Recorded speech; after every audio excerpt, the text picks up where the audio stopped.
673번째 책 소개입니다. 책에서 일부 내용을 발췌하여 소개드립니다.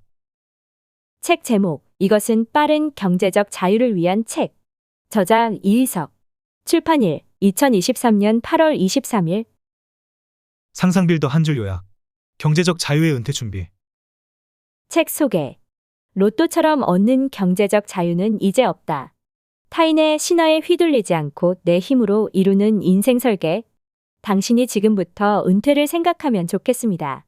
새벽같이 기상해서 만원 지하철에 몸을 꾸겨 넣지 않아도 되는 삶. 원하는 취미 활동을 얼마든지 지속할 수 있는 삶. 좋아하는 사람들과 언제든 만나서 시간을 보낼 수 있는 삶. 그런 생활을 원하지 않는 사람이 과연 어디 있겠는가? 3년 만에 20억을 모아 경제적 자유를 이뤘다. 부동산 투자로 17억의 수익을 내서 30대에 은퇴했다. 쏟아지는 일확천금 정보 속에서 많은 사람들이 이른 은퇴를 꿈꾸기 시작했다. 그러나 은퇴 후 수십 년 동안 써야 할 돈을 몇 년 안에 모으는 건 현실적으로 어려운 일이다. 더 나아가 물가 상승과 경기 침체 분위기가 우리 사회를 뒤덮은 오늘날 지출은 늘었고 투자 결과는 더 실망스러워졌다.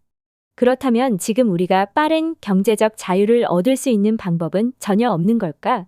남다른 전략이나 어마어마한 부 없이 평범한 직장인이 경제적 자유를 얻을 방법이 있을까?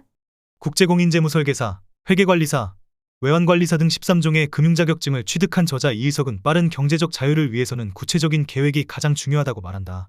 직접 이른 은퇴 프로젝트를 실천 중인 저자는 이 책을 통해 현실적이고 상세한 은퇴 준비 가이드를 전한다. 또한 저자가 직접 개발한 은퇴 플랜 B 계산기를 사용하면 초보자도 손쉽게 자신에게 필요한 은퇴 자금을 계산해낼 수 있다. 쉽고 흥미로운 해설을 따라가다 보면 자연스럽게 은퇴 준비의 단계를 이해하게 될 것이다. 저자 소개. 저자 이의석, 경제학자. 호기심 많은 재테크 크리에이터입니다. 다양한 일을 해보고 싶어서 직장을 여러 차례 옮겼습니다. 첫 직장이었던 은행을 그만둔 후 선물회사, 증권회사, 보험회사, 부동산 등에서 다양한 커리어를 쌓았습니다. 궁금한 것도 많아서 자격증 공부를 많이 했습니다. 금융투자 분석사, 재무위험관리사, 외환관리사, 금융자산관리사, 공인중개사, CFP 등 13개의 금융자격증을 취득했습니다. 그러던 중 내가 아는 것을 남들에게 쉽고 재미있게 풀어서 얘기하는 일의 소질을 발견하고 흥미를 느끼게 되었습니다.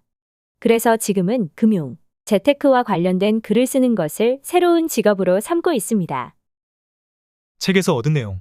누구나 한 번은 은퇴하지만 모두가 대비하지는 않는다. 어차피 겪을 일이라면 현명하게 체계적으로. 이런 비 오는 날에는 이제 출근하고 싶지 않아. 카페에서 책이나 읽고 싶어. 어느 아침 습관처럼 흘러나온 배우자의 한마디에서 저자의 이른 은퇴 프로젝트는 시작되었다. 조기 은퇴는 누구에게나 솔깃하고 환상적인 일일 것이다. 하지만 이는 엄청난 부를 쌓은 사람에게만 주어지는 행운도 아니고 내 마음대로 살기 위해 충동적으로 저지르는 일도 아니다. 사실 은퇴 자체가 그렇게 대단하거나 특별한 일이 아니다. 그런데 많은 사람이 은퇴를 언젠가 내 인생에 불쑥 끼어들 불청객으로 여기는 듯하다. 그렇지만 은퇴는 우리가 반드시 거쳐야 하는 인생의 한 과정이다. 우리는 진지하게 은퇴 시점을 고민하고 계획하여 각자가 원하는 멋진 은퇴를 이룰 수 있어야 한다. 어떻게 이른 은퇴를 이룰 것인지, 어떤 전략으로 내일의 부를 쌓을 것인지 고민하는 일이 성가시고 귀찮게 여겨질 수 있다. 하지만 어차피 한 번은 맞닥뜨리게 될 은퇴라면 미리 준비하여 겪는 것이 더 낫지 않겠는가? 더 일찍 준비를 시작할수록 더 만족스러운 은퇴가 가능해진다. 또한 잘 대비하는 이에게 은퇴는 좋은 기회이자 전환점으로 작용할 것이다. 어떻게 똑똑하게 은퇴를 준비할 것인가? 골치 아픈 공부도 속 시끄러운 계산도 필요 없다. 그렇다면 원하는 때에 조기 은퇴를 하기 위해서는 얼마의 돈이 필요할까? 10억이면 될까? 아니면 50억은 있어야 할까? 답은 그리 간단하게 나오지 않는다. 사람마다 부양해야 할 가족 수가 다르고 한 달에 사용하는 생활비가 다르고 달성하는 투자 수익률이 다르기 때문이다. 그래서 우리에게는 각자에게 딱 맞는 은퇴 계획이 필요하다. 다른 사람의 사례를 무작정 따라 하기보다 내 상황에 적합한 목표를 세우고 차근차근 단계를 밟아나가는 게 더 중요한 이유가 여기에 있다. 저자는 복잡하게만 느껴지는 내게 딱 맞는 은퇴를 이루기 위한 구체적인 방법들을 이 책에서 제안한다. 이 책은 이제 막 이러한 은퇴 준비의 중요성을 인지한 이들을 위한 책이다. 독자의 눈높이에서 그들에게 필요한 은퇴 자금을 계산하고 그 자금을 불릴 방법을 차근차근 전달한다. 전문적인 금융 지식이나 특별한 통찰력이 없어도 내용을 쉽게 따라올 수 있다. 이 책에서 저자는 단세 가지만 알면 이른 경제적 자유를 꿈꿀 수 있다고 말한다. 조기 은퇴에 필요한 자금, 매년 저축해야 할 금액, 은퇴 후 사용할 연생활비. 다양한 그림 자료를 통해 이 내용을 어렵지 않게 이해하고 은퇴 플랜 B 계산기로 손쉽게 은퇴 필요 금액을 계산하고 은퇴 준비 따라 하기를 통해 조금씩 목표를 정리해 나가다 보면 자연스럽게 은퇴 준비 방법을 체득할 수 있다.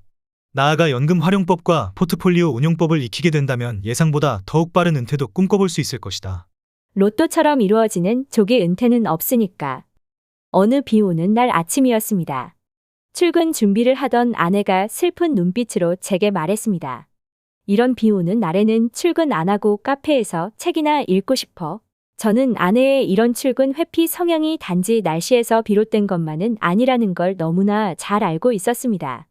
날이 화창했던 그저께에는 오늘같이 화창한 날에는 출근 안 하고 어디론가 훌쩍 여행을 떠나야 하는데 라고 얘기했던 걸 똑똑히 기억하고 있거든요. 하지만 이날 축 처진 어깨로 비를 뚫고 지하철역 속으로 사라져가는 아내의 뒷모습을 보면서 저는 처음으로 진지하게 생각해 보았습니다. 아내의 말처럼 비 오는 날에는 출근하지 않아도 되는 파이어족을 토대로 자발적 조기 은퇴를 추진하는 사람들을 일컫는 용어 이되어보는 건 어떨까?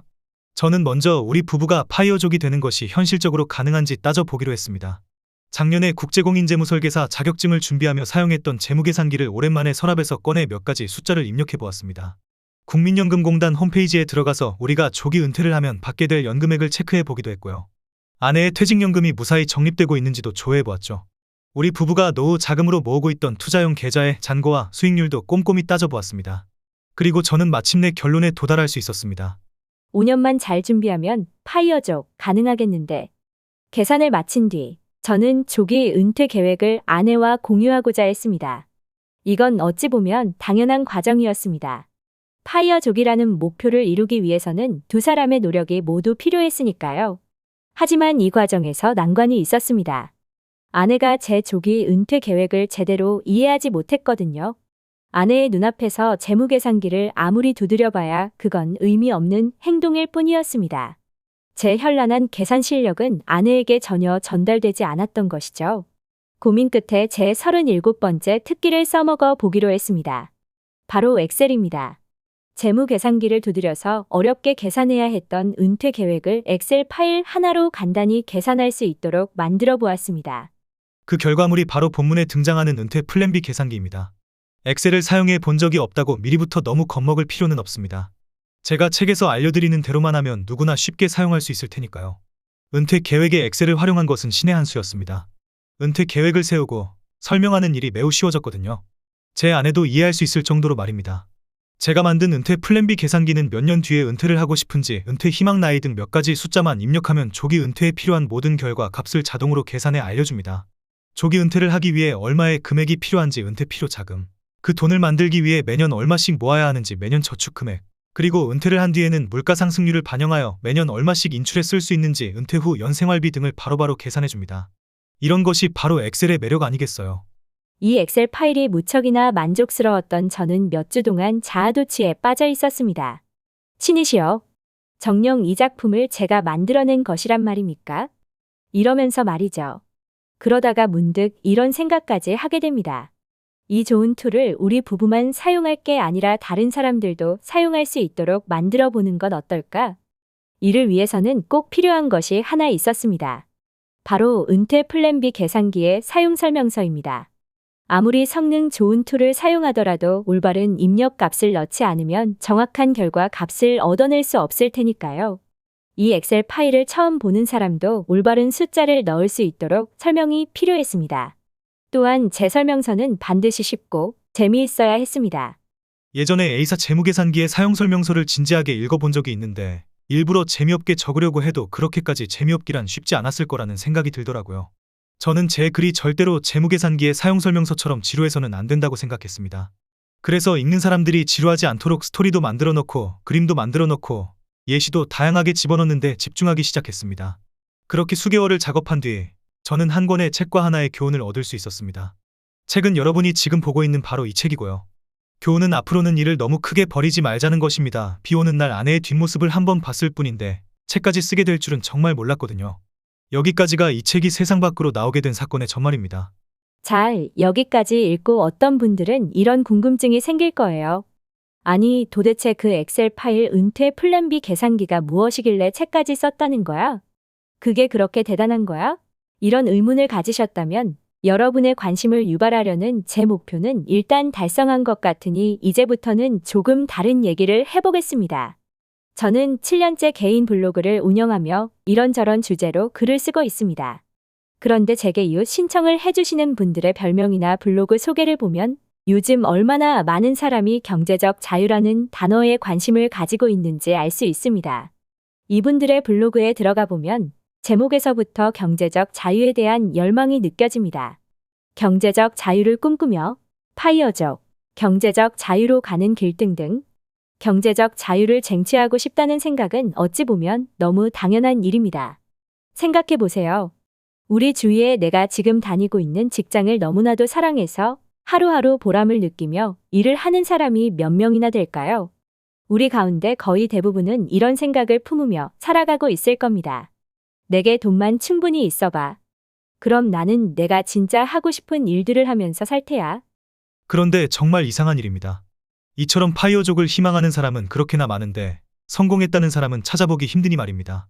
파이어족을 희망하는 사람이 10명 있다면 그 중에 못해도 5~6명은 파이어족이 되었어야 할 것 같은데 실제로 파이어족이 되는데 성공했다는 사람은 단 한 명도 찾아보기 힘들죠. 왜 그럴까요? 그 이유는 두 가지입니다. 첫째, 파이어족이 되는 것 자체가 쉽지 않은 일이기 때문입니다. 한 장에서 더 자세히 다루겠지만 단순하게 생각해봐도 파이어족이 되는 것은 매우 어려운 일입니다. 은퇴한 뒤 수십 년 동안 써야 할 돈을 단 몇 년 만에 모으기란 결코 쉬운 일이 아니죠. 추가적인 소득을 얻기 위해 밤낮 없이 일을 늘려야 할 수도 있고 극단적인 절약으로 현재의 돈 씀씀이를 최소화해야 할 수도 있습니다. 결코 만만하게 보고 시작할 일이 아니라는 뜻입니다. 둘째, 구체적인 계획을 세우지 않고 시작하기 때문입니다. 구체적인 계획이 없다는 것은 나는 파이어족이 될 거야 라고 그냥 생각만 한다는 것과 같습니다. 이를테면 이런 식으로 말이죠.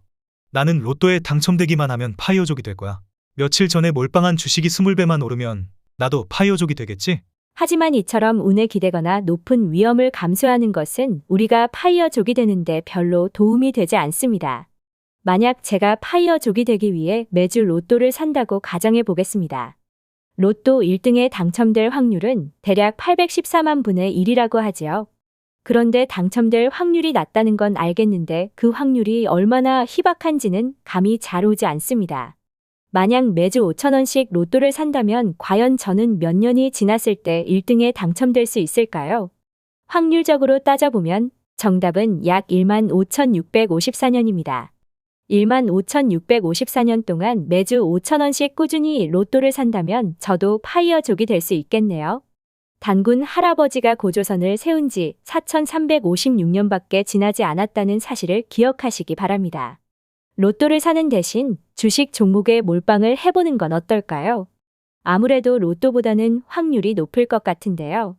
이런 생각으로 2022년 1월쯤 여전히 성장성이 매우 높다고 판단되는 테슬라 주식에 1억 원을 투자했다면 그 결과는 매우 참담합니다.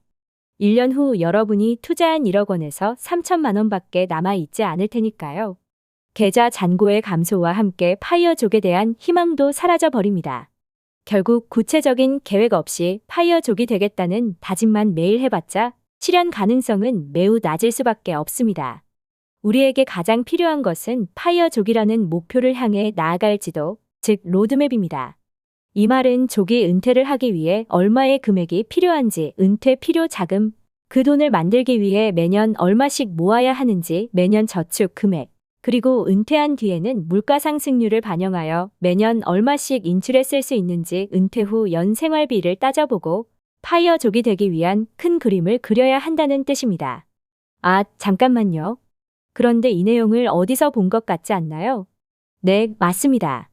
앞서 제가 만든 엑셀 파일 은퇴 플랜 B 계산기로 한 번에 계산해서 알려준다는 내용과 동일하지요. 사실 은퇴 플랜 B 계산기는 파이어족이 되기 위한 로드맵을 제시하는 도구였던 것입니다. 솔직히 말하자면 이 책을 읽는 사람이 모두 파이어족이 될 수 있다고 100% 장담하지는 못합니다.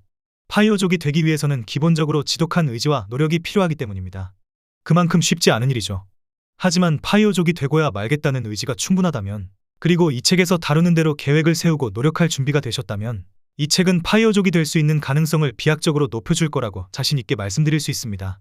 자, 이제 제 안내에 따라 파이어족을 향한 긴 여행을 떠날 준비가 되셨나요? 다음 페이지로 넘어가는 순간부터 이 여행은 시작됩니다.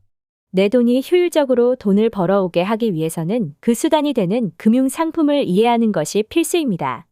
국민연금만 하더라도 어떻게 납입하고 언제 연금을 개시하느냐에 따라 연금액이 크게 달라지거든요. 퇴직연금을 어떻게 운용 지시하느냐에 따라 우리가 받게 될 연금액도 달라지고요. 이처럼 은퇴 관련 금융 상품들을 명확하게 이해하고 있어야 이를 잘 활용해서 우리의 성공적인 은퇴에 요긴하게 써먹을 수 있습니다. 이 책에는 여러분도 눈치채셨겠지만 은퇴 자금을 정확히 계산하는 방법과 은퇴 관련 금융 상품을 효율적으로 활용하는 방법을 모두 담아보았습니다. 물가 상승률을 반영하지 않고 매년 딱 4천만 원의 생활비만 준비되어 있다면 어떨까요? 시간이 지날수록 은퇴 생활의 질이 매우 떨어질 수밖에 없겠죠? 8년 뒤에는 5천만 원이 넘게 필요할 텐데 생활비로 쓸 수 있는 돈은 4천만 원밖에 되지 않으니까요. 이러한 문제는 시간이 더 흘러 물가와 생활비의 격차가 커질수록 심각해집니다. 이런 문제를 막기 위해 우리는 은퇴 필요 자금을 계산할 때 반드시 물가 상승률도 고려해야 합니다. 제 은퇴 시점에 필요한 은퇴 자금은 6억 5,783만 5,447원입니다. 그중 물가 상승률을 반영한 생활비 3,312만 2,424원을 차감해주면 6억 2,471만 3,023원이 됩니다. 이 금액을 7%로 1년 동안 운용하면 기말 은퇴 자산 6억 6,844만 2,935원이 됩니다. 6억 6,844만 2,935원은 다음 해로 넘어가서 다시 생활비를 차감해주고 투자 운용을 하는 과정을 반복합니다. 이런 은퇴 자산의 운용 과정을 처음 접하신다면 다소 복잡하게 느껴질 수도 있습니다. 하지만 이 과정에 익숙해지도록 노력해야 합니다.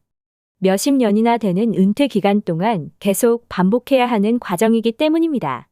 국민연금은 은퇴 생활에서 매우 중요한 부분입니다. 국민연금은 은퇴 기간 동안 매년 물가 상승률을 반영하여 연금액이 증가할 뿐 아니라 종신연금이라서 예상보다 오래 살 경우를 대비한 안전판 역할도 합니다. 결국 국민연금이 뒷받침되지 않고서는 안정적인 은퇴 생활을 설계하기가 어려울 정도입니다. 그래서 저는 국민연금 보험료를 가능한 한 오랫동안 납부하고 연금을 많이 받는 것을 기본 전략으로 했다는 점을 미리 밝혀두겠습니다. IRP나 DC를 운용할 때 우리가 꼭 기억해야 할 기본 규칙이 딱 한 가지 있습니다. 위험 자산으로 분류되는 상품에는 70% 이상 투자할 수 없다는 규칙입니다. 규칙이 한 가지밖에 없으니 외우기가 어렵지는 않으실 거라고 믿습니다. 이 규칙만 어기지 않는다면 어떤 상품에 투자해도 상관없습니다. 펀드에 투자해도 되고 ETF나 TDF에 투자해도 되고 그냥 예금 상품에 돈을 넣어 두어도 됩니다. 와이프님처럼 은행에 퇴직연금이 가입되어 있다고 해서 예금만 골라야 하는 건 아닙니다. 증권사에 가입되어 있다고 해서 펀드만 골라야 한다거나 하는 제약은 전혀 없습니다. 단 주식이나 채권에 직접 투자는 할 수 없습니다. 은퇴 자산을 운용할 때 매년 리밸런싱을 하는 것이 좋을까요? 아니면 리밸런싱을 하지 않고 그대로 두는 것이 좋을까요? 결론부터 말씀드리면 리밸런싱을 주기적으로 하는 것이 하지 않는 것보다 무조건 유리합니다. 자산 배분 전략에서 우리는 장기적으로 우상향하면서 상승과 하락을 반복하는 자산들에 투자하기 때문입니다. 리밸런싱의 의미는 위의 그림에서도 나타나듯이 상대적으로 많이 상승한 자산을 매도하고 상대적으로 하락한 자산을 매수하는 것입니다. 투자 자산의 특성상 많이 오른 자산은 시간이 지나면 다시 떨어지기 마련이고 가치가 하락한 자산은 시간이 지나면 다시 회복합니다. 그러니 최근에 상대적으로 많이 오른 자산은 매도하여 비중을 줄여주고 떨어진 자산은 매수를 하여 비중을 늘려주는 작업, 즉 리밸런싱이 필요한 것이죠. 지금까지 상상빌더였습니다. 감사합니다.